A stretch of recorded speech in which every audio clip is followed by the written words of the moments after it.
மதுரை மாவட்டம் சோழவந்தான் மருதார் நகரில் குடியிருப்புகளை கழிவுநீர் கலந்த மழைநீர் சூழ்ந்தது. பொதுமக்கள் விடிய விடிய விஷ ஜந்துக்கள் வந்துவிடுமோ என்ற அச்சத்தில் தூக்கத்தை தொலைத்தனர். வைகை ஆற்றிலிருந்து தேனூருக்கு செல்லும் பாசன கால்வாய் பல ஆண்டுகளாக தூர்வாரப்படாமல் உள்ள நிலையில் உடனடியாக தூர்வார வேண்டும் என கோரிக்கை விடுத்துள்ளனர்.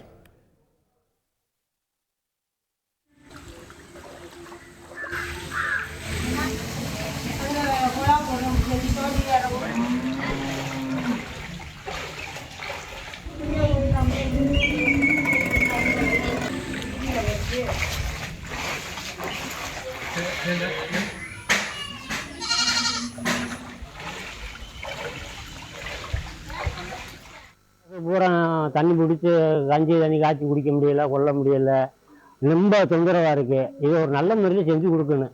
வந்து அவங்களும் பார்க்குறாங்க, வட்டம் பார்க்குறாங்க, போட்டாலும் எடுக்கிறாங்க, அது என்னன்றே கண்டுக்கிறாங்க. இல்லை வட்டம் நாங்கள் தண்ணிக்குள்ளே செத்து பொழைக்கிறோம். ஒரு 10 வீட்டுக்கு ஆறுங்க ரொம்ப கஷ்டமையாக இருக்குது. தூர்வாரம் காரணத்தினாலதான் இங்கே வந்து வட்டம் இதே பொழப்பு எங்களுக்கு. ரொம்ப அன்னன்னைக்கு நாங்கள் வேலை பார்த்து கஞ்சி குடிக்கிறதுங்க.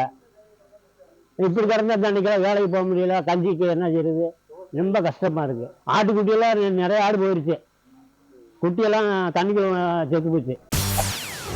செய்திகளை உடனுக்குடன் தெரிந்து கொள்ள உடனே சப்ஸ்கிரைப் பண்ணுங்க.